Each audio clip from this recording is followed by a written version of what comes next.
दोस्तों इमेजिन करो एक ऐसी फ्लाइट जिसमें इंडिया का पूरा फ्यूचर बैठा हो। 24 जनवरी 1966 एयर इंडिया की फ्लाइट 101 बॉम्बे से लंदन के लिए उड़ती है।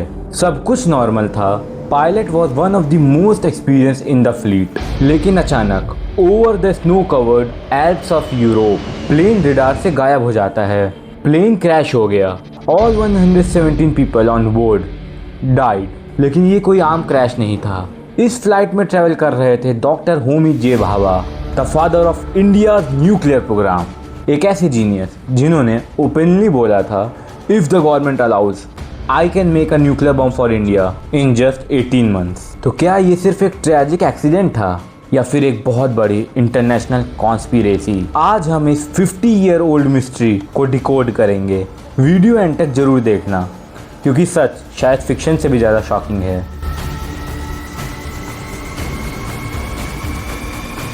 स्टोरी समझने के लिए पहले स्टेक्स समझने पड़ेंगे। 1960s का टाइम था।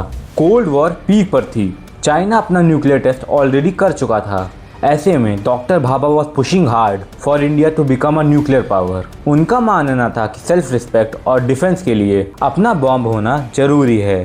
प्राइम मिनिस्टर लाल बहादुर शास्त्री जी ने फाइनली उन्हें ग्रीन सिग्नल दे दिया था। But here is where it's gets crazy. इन्हीं दोनों इंसानों की मौत सिर्फ 13 दिन के अंदर हो जाती है।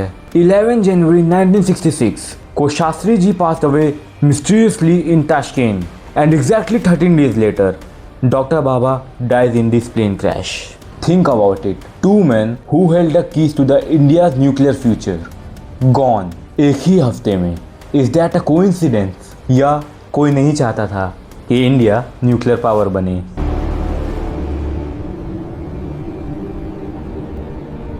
ऑफ कोर्स कॉन्स्पिरेसीज तो बननी ही थी।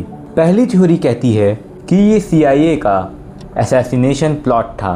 एक बुक आई थी by a journalist named Gregory Douglas. इसमें क्लेम किया गया है कि एक एक्स CIA ऑफिसर ने कन्फेस किया है कि उन्होंने प्लेन के कार्गो होल्ड में बॉम्ब प्लान किया था। लॉजिक सिंपल था, stop India from getting the bomb. लेकिन wait, fact check time. Historians ने बाद में पता लगाया कि ये ग्रेगोरी डॉगलस एक्चुअली एक फ्रॉडस्टर था जिसका असली नाम पीटर स्टेल था। He had a history of forging documents और ऐसे ही झूठे कन्फेशंस लिखना उसकी आदत थी। तो CIA bomb theory highly unlikely.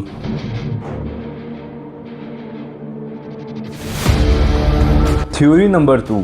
सालों बाद 2018 में एक फ्रेंच रैकेज कलेक्टर को माउंट ब्लैंक के ग्लेशियर्स पर प्लेन के टुकड़े मिले। उसने क्लेम किया कि एयर इंडिया की फ्लाइट किसी secret Italian military jet F-104G Starfighter से मिड एयर में टकरा गई थी, जो इलीगल स्पाइंग कर रहा था। सुनने में एकदम हॉलीवुड मूवी जैसा लगता है ना? But again evidence doesn't back it up. Italian military record में उस दिन कोई भी जेट क्रैश रिपोर्ट नहीं हुआ। तो असलियत थी क्या?